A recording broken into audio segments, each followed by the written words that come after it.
óbvio que o microfone estava mudo, porque acontece essas coisas. Gente, já faz tanto tempo que eu não faço papo de recreio, só eu e os, sei lá, os pensamentos, que alguma coisa sempre acontece. Mas, então, papo de recreio, ok, sem episódio, porque esse é um marco, vamos dizer assim, já chegamos aos 13 episódios aqui, e chegamos em outubro também, e eu queria trazer uma coisa nova, vai ter toda uma repaginação aqui, como vocês podem perceber, né? E queria agradecer, primeiramente, o pessoal que sempre está aí dando apoio, deixando os comentários, dando força aí para as traquinagens que eu faço. Gente, não deem corda para os meus headcanon, porque sempre sai alguma coisa assim meio absurda, né? Mas, então, é isso aí. Estamos sem episódio, mas eu queria falar... É outubro, né? Eu queria falar sobre esse incrível mês. Eu adoro outubro por conta disso, além de setembro, né? Que tudo muda, as estações mudam e muitas coisas acontecem em outubro para mim. E também trazer este assunto que está já sempre, por um bom tempo, esteve em voga em seriados, em filmes, e quadrinhos, né? Que é zumbis e bibliotecas, né? Então, como é que isso daí pode se encaixar bem, né? Bem, eu vou dar um backstory, então. Eu sou uma pessoa que gosta de filmes de terror, né? Mas filmes de terror bem tosco, tá? Ali dos anos 70 para 80, aquelas coisas bem cine trash. Vocês lembram, né? Contos da Cripta, passava na Bandeirantes, essas coisas aí. E eu também fui criada vendo esse tipo de filmes e também jogando videogames com essa temática de horror, terror e tudo mais. E aí, quando você é adolescente, né, e você tem bastante tempo na sua vida para pensar coisas, né, não tem que se preocupar com boletos, nem nessas coisas mais tensas, eu tinha muito tempo para poder ficar maquinando coisas sobre apocalipse zumbi, que era o que mais me interessava, né, um dos de terror que mais me interessava, os filmes do Jorge Romero, né? Madrugada dos Mortos-Vivos, A Volta dos Mortos-Vivos, A Volta da Volta dos Mortos-Vivos, e, nossa, ele fez filmes assim desse tipo, mas foram os primeiros, foram os pioneiros ali nesse tipo de cinema gore, né, que eles chamam agora, e de certa forma um pouco de comédia pastelão, né, porque era um enredo muito, muito besta, né, mas se a gente pensar agora no que está acontecendo agora, não tão besta assim, né? Então eu assisti aquilo, achava que era o máximo, jamais ia acontecer e tal. Filmes de zumbis, em particular, era um misto de admiração barra morrer de medo daquilo acontecer e tal. E aí migrei para os videogames. E aí Resident Evil, né? Claro que foi sucesso da Capcom, na cidade de Raccoon City, né, nos Estados Unidos, que fez toda essa reviravolta dentro da minha cabeça, que aí eu soube desse gênero chamado survival horror, né, ou sobrevivência, horror sobrevivência, né, sempre um game de ação ou de tiro, em que você tem que sobreviver com poucos recursos dentro de um cenário, né, às vezes limitado ou não tanto, e teve muitos games desse tipo, ali no começo dos anos 90, né, Resident Evil, é uma franquia que está aí até agora, eles estão fazendo uma remasterização de alguns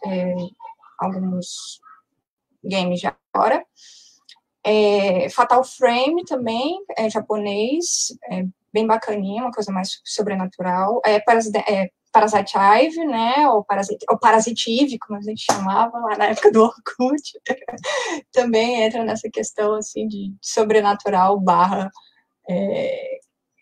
mudanças genéticas barra zumbis e tudo mais. E Silent Hill, que é a minha grande paixão, meu game favorito, né, esse gênero. Tem outros a mais que surgiram nessa época, mas esses são os que ficaram mais assim com os jogadores, né? Ficaram mais conhecidos, né? Então, nessa de ser adolescente, não ter que pensar em boleto, eu sempre pensava em caminho da escola ou em viagens de ônibus e tal, sobre protocolos de preparação para um apocalipse zumbi, né? Pode parecer absurdo, mas me ajudaram a me salvar de muitas situações ruins, né? Ainda mais por conta de questão de logística, de espaço, lugar, né? Ou de saber as saídas, ou de saber como escapar de talvez encontro inevitável. A gente acha que a arte imita a vida, mas na verdade a vida imita a arte também, tá? Então, tipo, todos os olés que eu dava em Resident Evil 1, eu aproveitei. E isso foi me ajudando a construir algumas coisas também sobre essa questão de sobrevivência como pessoa trans, né? E pessoa LGBT na época, né? Porque a gente precisa evitar algumas situações de violência e pode parecer besteira, mas isso acabou me ajudando, né? Os videogames acabaram me ajudando nisso. E nessa de tentar fazer esses protocolos né, do tipo, se acontecesse agora, o que eu faria, né? Como é que está a proteção da minha casa? Como é que eu me defenderia? Como é que eu defenderia os meus animaizinhos? Como é que eu defenderia minha mãe? Essas coisas todas, sabe? Então, eu viajava muito na maionese. E isso não parou, tá? Então, até quando eu entrei na biblioteconomia, anos depois, né, décadas depois, eu ainda imaginava essa questão, né? Até pelo fato de me mudar para uma cidade que é uma ilha. Então, não é legal, né? Ilhas não são legais porque dá problema. Então, eu sempre pensava nessa questão zumbis e bibliotecas, né? Porque a gente vê muito dos filmes, né? Os filmes ou seriados de horror. A biblioteca costuma ser um espaço de assassinato, né, de homicídio, né, sempre na biblioteca tem alguma coisa muito tenebrosa, sobrenatural, ou obscura que os personagens acabam não se encontrando, aquela coisa toda. Já estou dando um exemplo aqui, caso vocês se lembrem quem é essa cena aqui atrás, por favor, deixem comentários, né, e eu sempre pensava nessa questão, né, bibliotecas e apocalipse zumbi, como é que eu vou se acontecer, o que eu vou fazer, velho? E é meio tenso de pensar nisso, porque a gente não... Em vida real, a gente não está preparado para isso, né? E aí, o que acontece no começo desse ano? Uma epidemia global, atingindo todos os países e infectando vários humanos, né? Bem parecido com esses enredos que eu vi em filmes, em séries, em videogames. E isso não me pareceu tão surpreendente, porque quando você já tem, de certa forma, esses modos de poder se proteger, né, de certa forma, nesses moldes, assim, de sobrevivência, né, não me surpreendeu muito disso acontecer e de a gente ver algumas medidas serem tomadas e falharem horrivelmente, como estão acontecendo agora, né? Aqui no Brasil, a gente está há 10 meses nessa pandemia, né? Noticiada, a pandemia realmente real 10 meses, mas aqui no Brasil a gente está na suposta quarentena desde março, né, 7 meses, então muita coisa dá para se pensar e se tirar daí, né. Uma das coisas que me surpreendeu é que depois ali de março para abril, as bibliotecas começaram a fazer protocolos de atendimento, né, e aí, tipo, né, e aí, quando a palavra protocolo de atendimento apareceu, eu quis rir muito, mas chorar ao mesmo tempo, porque aí eu teria que, tipo, resgatar toda essa essa imaginação e toda essa cultura que parecia inútil para mim desde lá dos anos 90, vendo filmes de terror, para uma coisa real. Então, assim, é meio desesperador, mas ao mesmo tempo é inspirador, ao mesmo tempo. Né? É uma coisa muito contraditória, tá, gente? Porque quando algumas bibliotecas que eu fui acompanhando que começaram a fazer os protocolos, estava muito parecido com alguns itens estavam muito parecidos com o protocolo né, de sobrevivência em mundos pós-apocalípticos, né?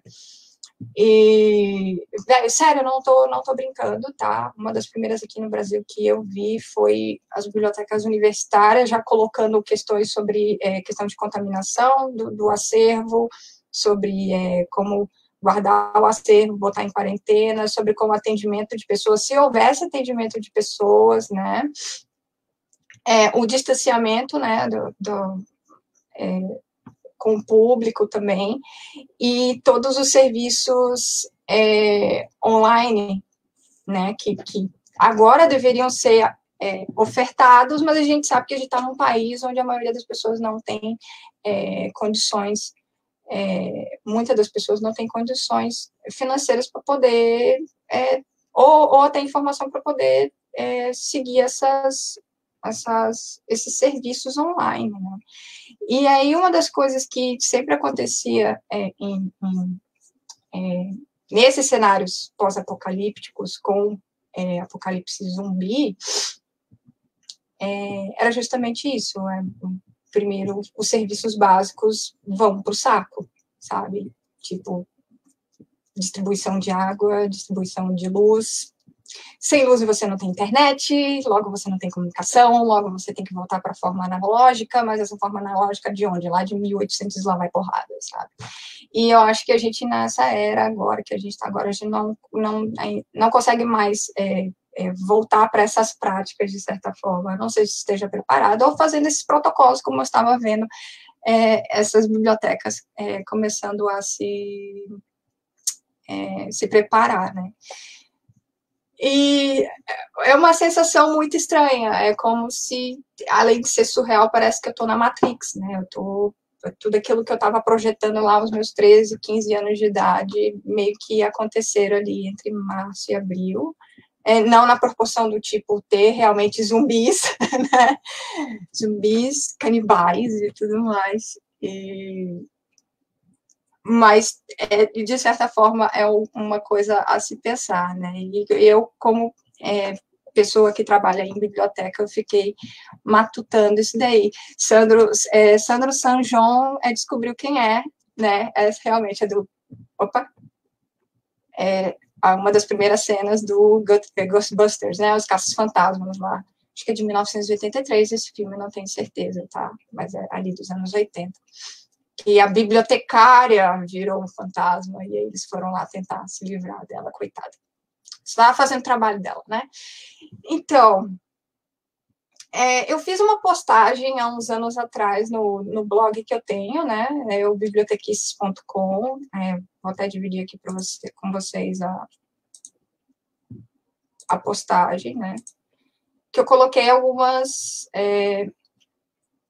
coisas sobre isso, né? A relevância de bibliotecários em cenários pós-apocalípticos, né? E eu tive que começar com a Buffy, né? Buffy, a caça-vampiros, ícone nerd, assim, total. Que no primeiro episódio ela fala com um bibliotecário que vai ser logo o treinador dela, né? O Watcher, né? O Giles. Ela fala: se o apocalipse acontecer, me bipa. Eu não sei se a maioria da galera que está assistindo aqui é da época do bipar, né? Eu espero que sim. Mas o bip era um aparelhinho que se usava de uma forma de mensagem quase instantânea, não era, era uma tecnologia ali dos anos 80. E eu escrevi algumas considerações, assim, bem por cima do que seria essa contribuição nossa, né, como bibliotecários. E as bibliotecas em si, em cenários de apocalipse zumbi, né, tudo por conta dessa questão de eu ficar maquinando como é que a gente sobreviveria num lugar desse. E eu acho que é isso que a gente está mais ou menos fazendo agora, né, nessa pandemia, a gente tá, eu estou vendo muito esforço vindo do pessoal da biblioteconomia em trazer mais formas das pessoas que não estão envolvidas na área para conhecer o que a gente faz, ver a importância do que a gente faz, o que as bibliotecas podem melhorar na vida das pessoas, o que as pessoas podem melhorar nas bibliotecas. Eu acho que isso é interessante, né? E aí eu coloco aí nesse texto, tá? Ali no bibliotequice.com, eu vou deixar aqui tá aqui a postagem, né? Tá nos comentários aí desse vídeo, você pode clicar e dar uma lida lá. Lembra que a minha escrita não é acadêmica, tá, gente? Então tem muita piada interna. E é isso daí. Mas, bem, algumas coisas que eu penso sobre o que aconteceria aí, né? Se fosse um apocalipse zumbi, e se eu estivesse numa biblioteca, eu espero muito que seja numa biblioteca escolar. Na verdade, eu não quero que isso aconteça, tá? Mas se por acaso acontecer, que seja numa biblioteca escolar. Porque a estrutura da biblioteca escolar e das escolas em si é muito parecida com uma prisão, né? Então, caso vocês já não terem alguma vez terem notado nas estruturas das escolas, é bem isso, as salas de aula em círculo, em quadrado, e sempre tem um pátio no meio, né? Então, o pátio é onde os adultos observam essas pequenas criaturas que habitam essa escola. Então, para mim, a biblioteca escolar seria ideal para ficar. E enquanto eu estava estagiando em algumas bibliotecas escolares, eu imaginava como é que eu poderia sobreviver pelo menos uma semana ali dentro. E é bom porque tem uma estrutura, né? As escolas costumam ser feitas com uma estrutura muito boa, com grades. Olha só, eu já vi escolas com porteiro eletrônico, vidro blindado, né? Catraca, grades em todos os cantos. Então, é como se fosse uma mini prisão, né? Então, o melhor lugar para você, talvez, se esconder ou ficar por um tempo enquanto estiver acontecendo todo este pandemônio zumbi lá fora, dentro de uma biblioteca escolar. Essa foi a conclusão que eu cheguei, né? Até porque pode chegar um refeitório, tem uma despensa, dá para arranjar comida, dá para abrigar uma quantidade de pessoas, de sobreviventes, né, que eles falam, para poder arrumar planos, blá, blá, blá, blá, blá, blá, blá, blá. Eu acho que em The Walking Dead, no quadrinhos, eles foram para uma escola também, e se tornou meio que uma prisão aí, essa ambientação.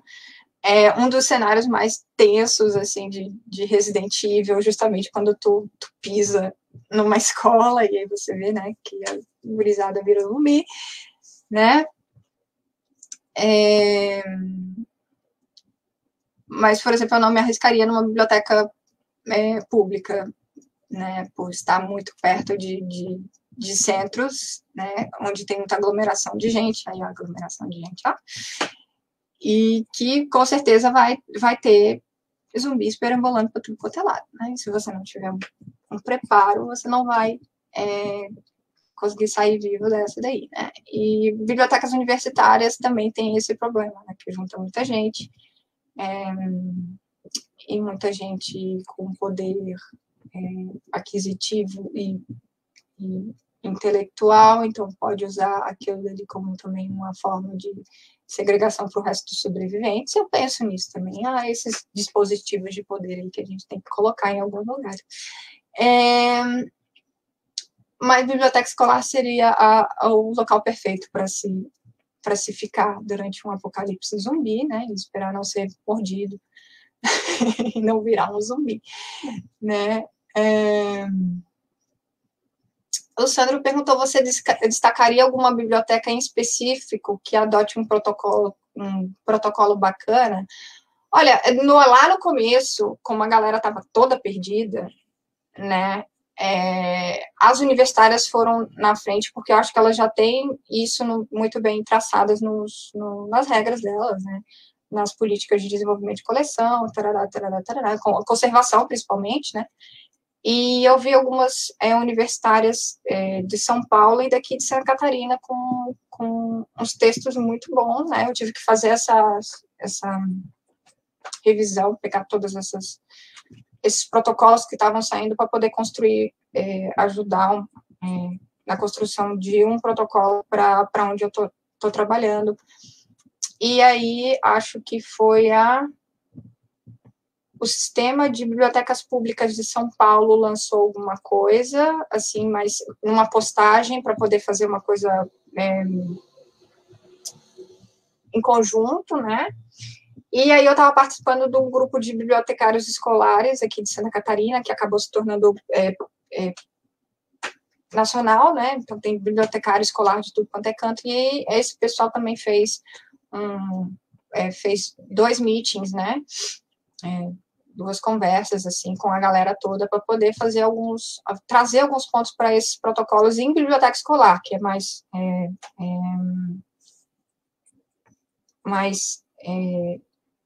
um ambiente onde se exige mais cuidado quanto a essa questão, né? E aí, ouvindo aquilo e vendo aquilo, e matutando lá com a minha cabeça de 15, 16 anos, eu tipo, acho que a biblioteca escolar vai ser um lugar bom para se esconder, né? Ou se manter por um bom tempo e tudo mais, né? E uma das outras considerações, né, qual seria a relevância do bibliotecário nesse caso aí, né? E para a gente poder entender qual é a relevância do bibliotecário, a gente tem que entender também o que é o conceito do zumbi, né? E por que está tão próximo a essa pandemia que a gente está sofrendo agora, né? Então, o zumbi é um personagem clássico do terror em várias mídias, né? Não é de agora, né? Não surgiu de agora. Tem coisas escritas lá de 1600, 700, de pessoas mortas-vivas que voltam e que assombram os outros, né? Tem já esse imaginário do medo, né? Do ser humano sem alma e sem consciência, né? Vagando pelo mundo para poder atormentar outros, né? Transformar outros que nem eles, né? E aí o folclore e mitologia haitiana tinha esse personagem, né? Essa figura, né? O zumbi, né? Que era feito com magia, né? E sempre com uma pessoa morta, recém-morta, e que ela voltava do túmulo para poder atormentar outras pessoas, né? E aí, ali dos anos 70, 80, virou uma febre de filmes e quadrinhos e tudo mais, né? Como já tinha citado o Jorge Romero lá. Mas também tem uma galera que também teoriza sobre isso, e isso é bacana, sobre esse comportamento zumbi, né? Que não é só uma questão de personagem de filme de terror, né? Figura folclórica, mitológica, não é apenas isso, né? Esse comportamento zumbi acaba se ligando muito à questão da consciência sem julgamento, né? Daquele corpo que está ali, aquele corpo morto que está ali, sem consciência, sem alma, que não tem sentimentos, e a única coisa que ele busca na vida dele é se alimentar. E alimentar com o quê? Com outros corpos vivos, né? Nunca com outros corpos mortos. Né? Fala muito disso tem um termo que é o mindless crowd, né? Ou caramba, é a multidão sem consciência, né? Que se a gente, aqui da biblioteconomia, coloca isso em outras palavras, né? É o que a gente está tendo muito agora, né? Todas essas questões a figura da multidão rebanho, né? Sem consciência, sem pensar exatamente em todas essas questões que estão acontecendo, sem pensar nessa questão da pandemia. A gente está no meio de uma pandemia, a gente tá vendo pessoas se comportarem literalmente como zumbis, porque não estão se importando sobre vida ou morte, né? Às vezes arriscando a vida do outro, porque naquele pensamento de rebanho, de zumbi, né? Não se toca que isso também é questão de saúde pública, né? E se vocês quiserem se aprofundar um pouquinho mais sobre essa questão de bibliotecas e zumbis, esse paralelo interessante. Tem um artigo do Leonardo Ripoll, tá? Ele é da biblioteca daqui da biblioteca pública, biblioteca universitária da Federal daqui de Santa Catarina. Vou mostrar aqui para vocês o artigo dele, né? Ele e o José Cláudio Matos também, eles fizeram isso, a zumbificação da informação, a desinformação e o caos informacional. Ele fala bastante sobre essa questão das fake news, a desinformação, como é que ela funciona nessa mecânica do rebanho, né? Como é que isso é prejudicial em muitos casos, né? E é interessante ler o artigo, né? E ver que esse imaginário de terror está bem presente, né? Na nossa vida, na nossa sociedade, tá muito próximo, né? E isso foi maximizando quando a pandemia veio. Aí, antes de entrar em desespero, né? Porque é uma questão também de consciência, né? A consciência ter, né? As faculdades mentais para poder pensar nessa questão. É também a questão de ética. Nós, como pessoas que trabalham em bibliotecas, de ter essa missão em fazer com que esses zumbis não se proliferem, né? Esses zumbis não mordam outras pessoas e não façam mal a essas pessoas, né? E justamente a gente vê que também é uma questão não só de saúde pública, mas também o próprio capitalismo ferrando com a vida da gente, né? Porque justamente as pessoas mordidas, né? As pessoas que são atingidas por esses zumbis, são as pessoas que mais precisam de direitos básicos, né? E que a gente que trabalha em biblioteca deveria estar pelo menos informando para essas pessoas que elas têm esse direito e onde elas deveriam conseguir, e sabe, proporcionando esse tipo de informação para elas, né? Como eu acredito muito que o trabalho de base é mais importante que qualquer outra coisa, então eu fico na esfera da biblioteca escolar, porque eu sei que ali dá para informar bastante os alunos o que fazer num apocalipse zumbi.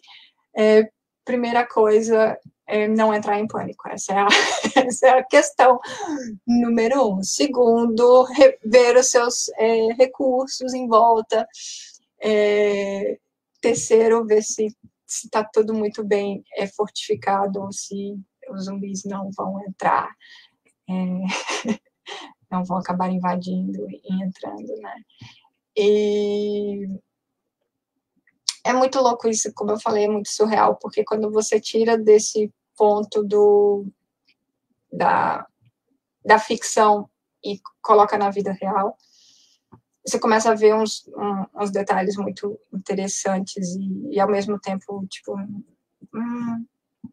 sabe, fez palme total para o que a nossa sociedade está caminhando, né? Na verdade, a gente só está regredindo nessa questão de, tipo, verificar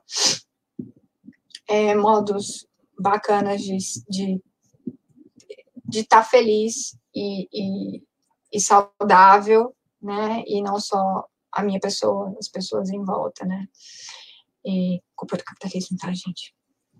É isso aí. E uma das coisas que eu percebi, assim, que me deixou muito... eu não diria transtornada, porque, como eu falei, não foi tão surpreendente para mim quando a coisa toda veio. os paralelos com a ficção, né? Então, por exemplo, nos videogames, o enredo sempre começava assim, ó, vírus desconhecido, não sabemos o que aconteceu, caiu numa cidadezinha, se espalhou muito rápido, a maioria das pessoas nos primeiros dias não acreditaram, né? Principalmente a mídia, né? Espalhando boatos ou descreditando aquilo, né? Não há vírus nenhum, é só uma gripezinha.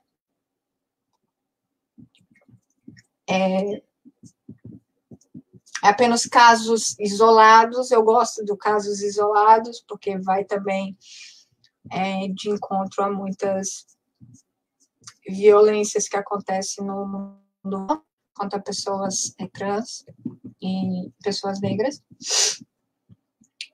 E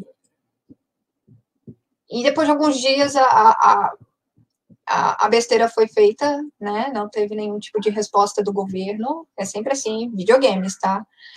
E então, quando a coisa tá no pior patamar, é que o governo decide responder como? Com força bruta, né? Força bruta como? Com um exército, ou com um time especializado dentro da polícia, sabe? São sempre coisas muito armamentistas, muito bélicas, né? Que esses enredos acabam trazendo. Ou um protagonista solo que tem esse senso de justiça, mas que ele é de uma instituição que na vida real, ou que nessa vida normal, antes do apocalipse acontecer, é repreensiva, né? Vemos The Walking Dead, o protagonista, o cara era um xerife, né? E aí tem sempre todos esses paralelos com o real que a gente acha, quando a gente tá jogando, a gente fala, velho, nunca que isso vai acontecer, isso é muito besteira. Não, peraí, como assim um vírus saído de um laboratório vai vazar na água lá da cidade e vai transformar todo mundo em zumbi e deformar plantas e fazer modificação genética em animais? Não, isso nunca vai acontecer. E olha aí o que está acontecendo, né? Então, há o que se pensar sobre essas questões, né? E se a gente não tirar um tempo para poder rir também, né? A coisa fica trágica, né? E aí todo mundo entra em pânico, e aí coisas erradas começam a acontecer, como a gente já está vendo acontecer em alguns locais, né? Principalmente no sistema de educação, em que estão pressionando, tem vários estados aí pressionando para poder voltar às aulas com a criançada, sendo que, vocês já ficaram um tempo dentro de uma escola, sendo adultos, dentro de uma biblioteca?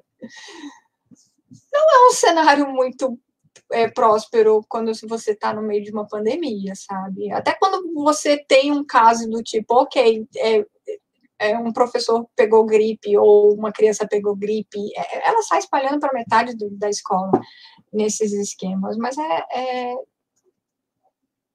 surreal o que está acontecendo agora, né?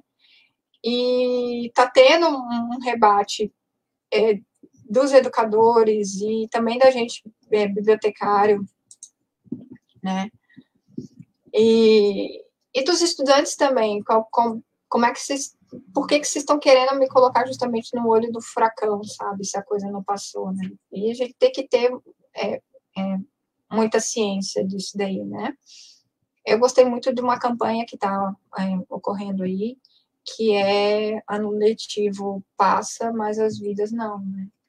Então, eu lembro quando a gente fazia greve, quando eu estava no centro acadêmico, que a gente fazia greve, muito dos questionamentos dos alunos de biblioteconomia era sempre esse, né? Mas e o meu ano letivo? Tá, mas peraí. Sabe? Acho que vidas importam, direitos básicos do ser humano importam, então por que raios vou jogar essa galera toda dentro do olho, né?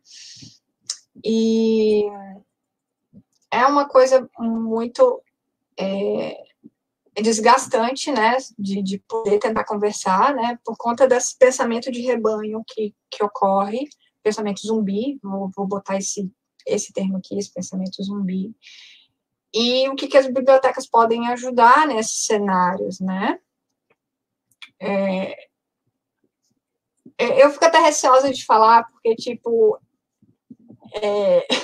isso são impressões minhas sobre experiências e pensamentos que eu tive durante anos e tal, não sei, talvez vocês não concordem, pode ser dicas também totalmente esdrúxulas, mas a gente pode levar para a vida real, né? E a primeira coisa que eu acho que é mais importante é fazer a biblioteca como um lugar seguro, né? Lugar de segurança, que a pessoa entre e se sinta segura e confortável e bem para poder fazer as coisas que ela quer fazer, acessar a informação que ela quiser, né? Ter essa segurança de que vai ter alguém ali para auxiliar. E quanto à questão de, tipo, sobreviventes, aí é tenso, porque bibliotecário escolar é bombril, né? A gente mil e uma utilidades, então ser gestor, ser sobrevivente, ser educador, ser é muita coisa. Não sei se a gente conseguiria, como bibliotecário escolar, a manter um grupo de sobreviventes, pelo menos, sei lá, ser a pessoa no background cuidando de algumas coisas, de recursos, de fazendo inventário de coisas, né, fazendo essa logística. Não sei se a gente teria as caronas de ser o líder e tal. Tem que entender também que se fossem circunstâncias Brasil, né, não é como a gente vê nos filmes, ou nos games, ou nos quadrinhos, né? A gente não teria essa mesma realidade, né? E, aliás, eu até esqueci de linkar, teve um RPG brasileiro muito bacana ali, na época que saiu The Walking Dead na TV, em 2008, 2009, que eles fizeram uma adaptação do Rio de Janeiro para o Apocalipse Zumbi, e saiu, assim, perfeito para essa nossa realidade, né? E é um plot twist bem doido. Eu vou tentar achar e colocar aqui nesse trem aqui dos comentários. Mas tem que entender também essas realidades. Aí a gente vê o que a gente está passando agora na vida real, com essa pandemia, né? E aí vão tentar transpor isso para um apocalipse zumbi. Ó, a gente já teria desinformação, né? Já teríamos a mídia ferrando com qualquer tipo de crédito para a coisa acontecer, teríamos um governo ineficiente e totalmente estúpido para poder entender como é que esse vírus se passa, né? O apoio da ciência, nesses cenários ficcionais, a ciência, no caso, são grandes corporações, né? Privadas. Nunca é algo público e transparente, né? Em Resident Evil, uma corporação enorme, vocês devem conhecer, Umbrella Corp, que simplesmente tenta o máximo possível durante o jogo todo fazer com que ninguém descubra que a culpa do vírus ter caído na água, transformado todo mundo em zumbi, foi dela, né? Então, já estamos aí com 4 coisas, né? 5, o pensamento de rebanho que a gente já tem, né? Mesmo por mais informada que a gente possa ser,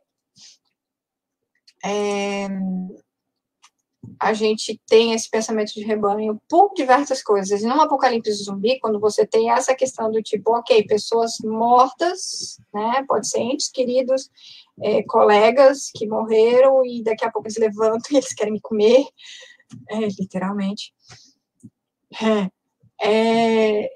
Então, há também esse trauma, né, um trauma emocional e também um trauma físico de poder entender como é que essa realidade vai se configurar agora. Então, a gente sofreu isso no começo do isolamento, né? Se é que a gente pode chamar isso de isolamento, né? Aqui na minha cidade, por exemplo, já abriu o shopping em horário normal e na próxima semana vai ter cinemas. E aí estão querendo que as escolas voltem também, escolas particulares, tá? E aí, esse trauma emocional e físico acaba causando várias disputas, né? E aonde a biblioteca poderia ser um centro de mediar, acho que também o nosso papel como bibliotecária seria isso também, de mediar essas disputas, até porque está todo mundo aqui sobrevivendo, não em cenários de apocalipse zumbi não é mais cada um por si, tá? Tem que sempre juntar um grupinho, porque não é todo mundo que faz tudo, tá? Vocês podem pegar o famoso classicão de grupo de RPG, né? Tem que ter um para bater, 2 para espiar o que está acontecendo, um para pegar comida e o outro que sabe consertar as coisas e remendar coisas, né? E eu acho que o bibliotecário também serviria essa questão de consertar coisas, né? A gente tem que entender que não vai ter internet. E teve algo muito semelhante isso no começo da pandemia, porque a gente tem, né, esse acesso aqui, a gente tem as lives, a gente tem toda essa parafernália tecnológica aqui, mas a gente não sabe usar para buscar informação, né? Então, como é que a gente faz isso? Né? Quem poderia fazer isso, né? E dando um spoiler.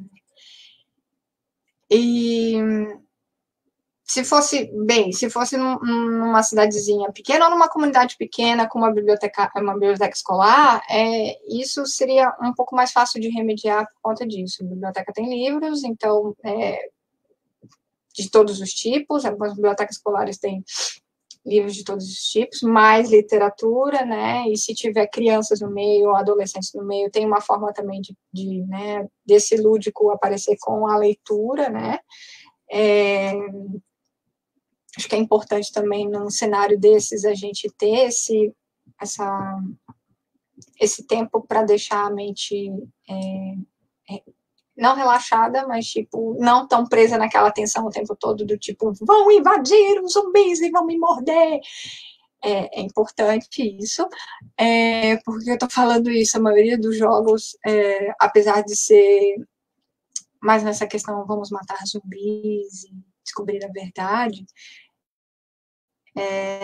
tem também esse espaço para o lúdico, né?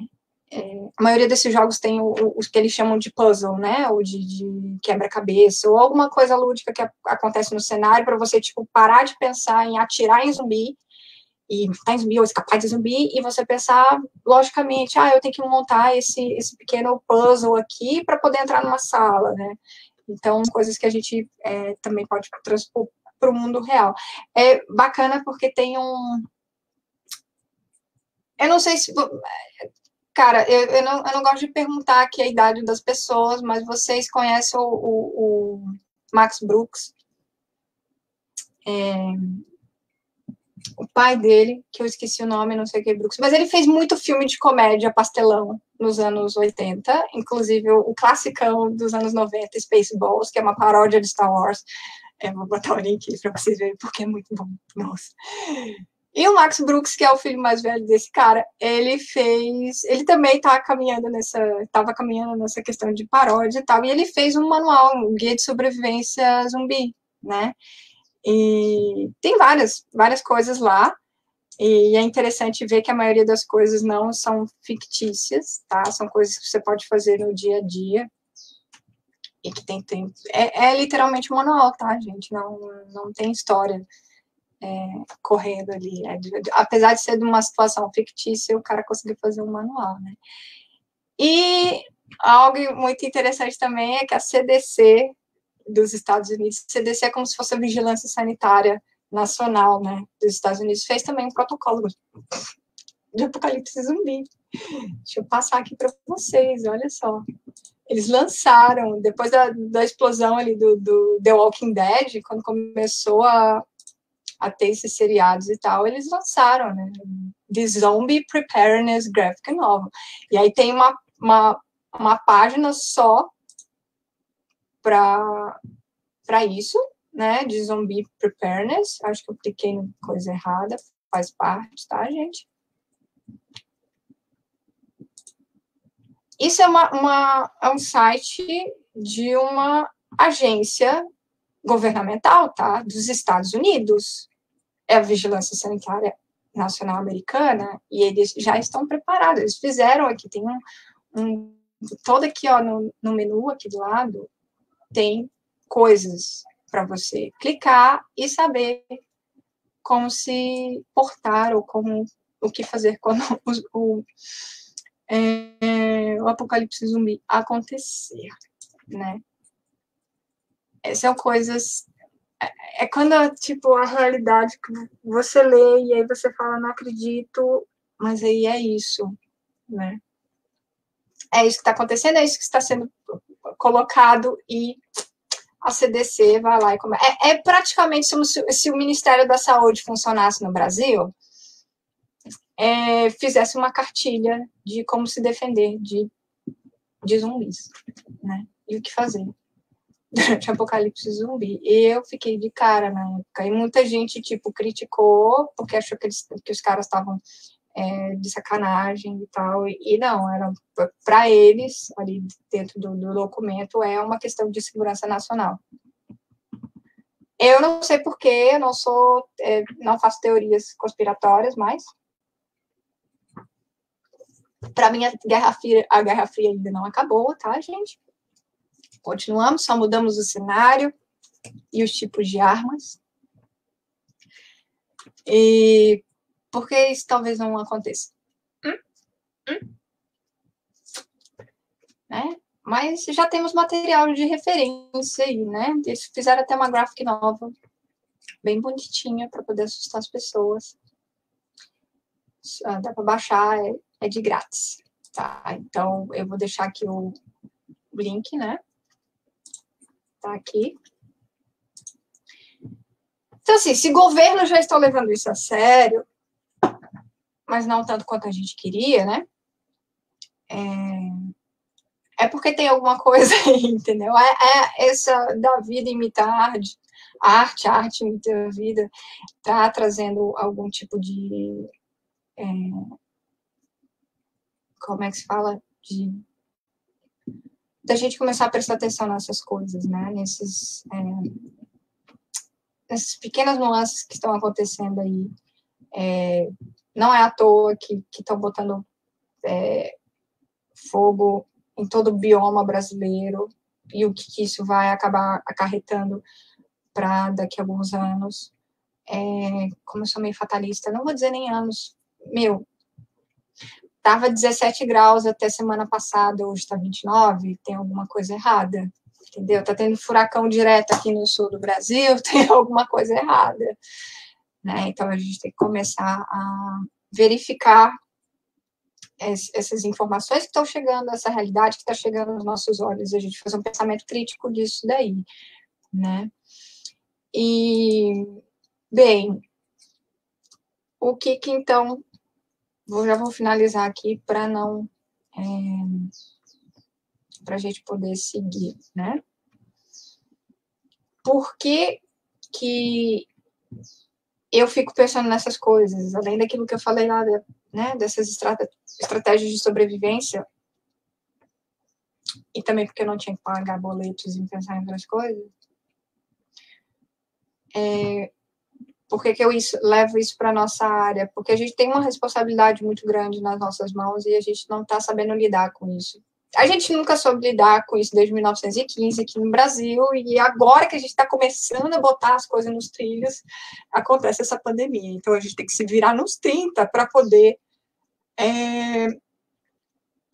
fazer um trabalho de séculos, né? E devo dizer que tem umas pessoas que estão conseguindo fazer isso maravilhosamente. Aliás, muito obrigada a todas as pessoas que fazem lives sobre questões sociais e de aproximação da sociedade com a gente. Vocês são demais, tá? E o que a gente pode tirar disso daí tudo, né? desse mundo fictício de apocalipse zumbi, esse mundo real que a gente está vivendo agora de pandemia e o que vai ser depois, né? Acho que a informação ainda continua sendo uma ferramenta ótima para poder se melhorar a vida, né? Informação, não é qualquer informação, né? Aquela informação que é confiável, que é registrada, aquela informação que tem fundamento, né? Principalmente fundamento científico ou fundamento de funcionamento social, sabe? Não vamos aqui deixar os conhecimentos populares também de fora, tá? Porque às vezes as receitinhas da vovó são mais eficazes do que muita coisa, do que muitos antibióticos por aí, né? A gente se entope de antibiótico e acaba ferrando com o corpo e depois, né, acontece um treco desse ou um apocalipse zumbi e a gente não sabe por que aconteceu ou porque alguma coisa mutou. Gente, vocês precisam ver os enredos de filmes de zumbis e de seriados e de games. Vários, é mágica, é vírus que mutou, sei lá, várias coisas, são várias coisas.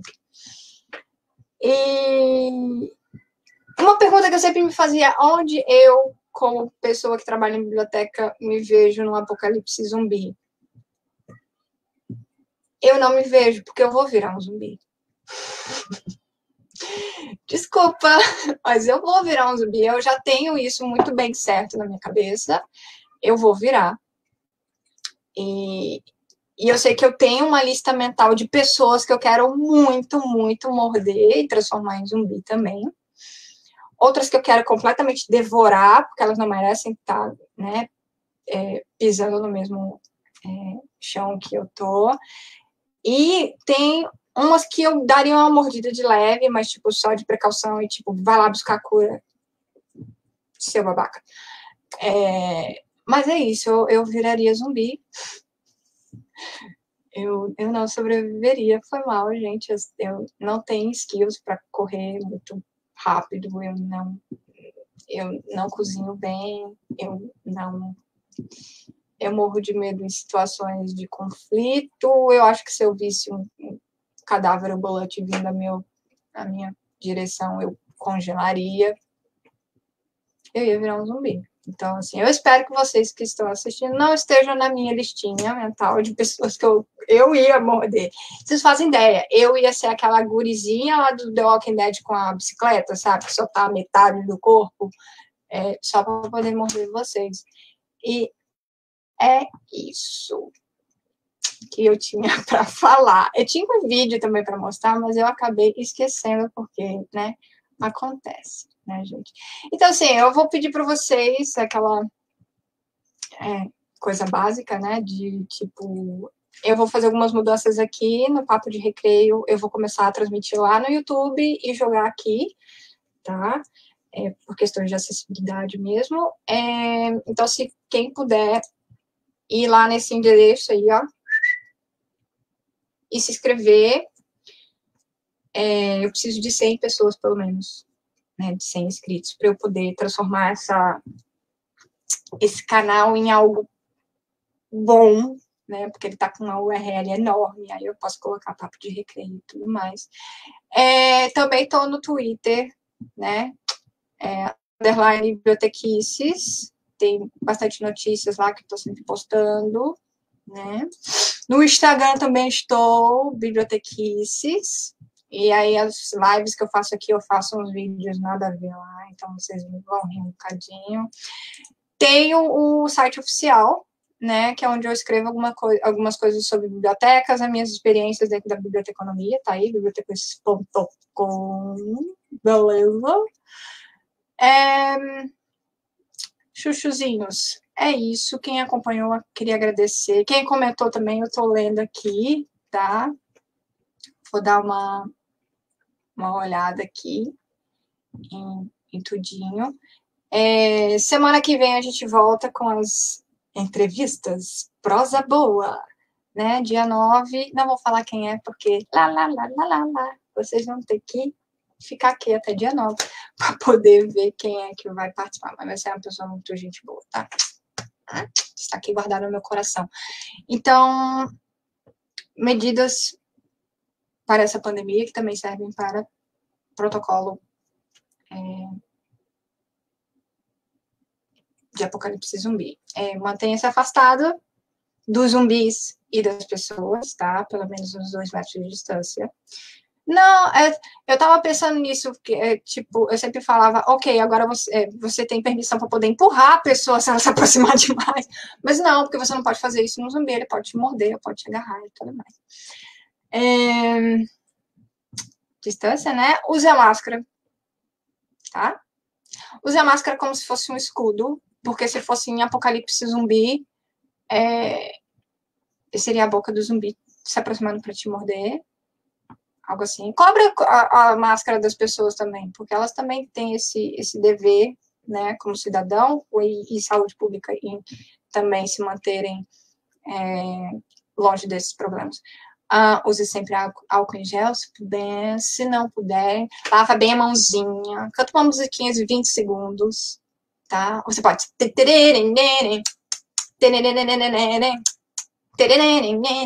né?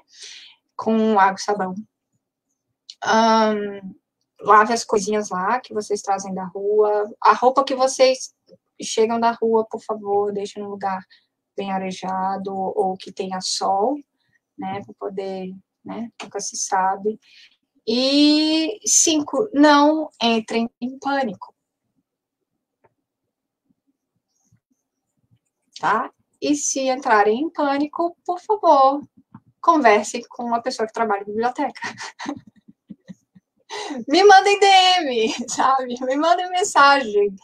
Alguma coisa eu posso ajudar com alguma informação, ok? Então, se cuidem aí, passem uma ótima semana e vamos que vamos. E se o apocalipse zumbi acontecer, gente, vocês já sabem qual é a minha resposta. Fiquem bem longe de mim. Ou fiquem bem perto. Nunca se sabe.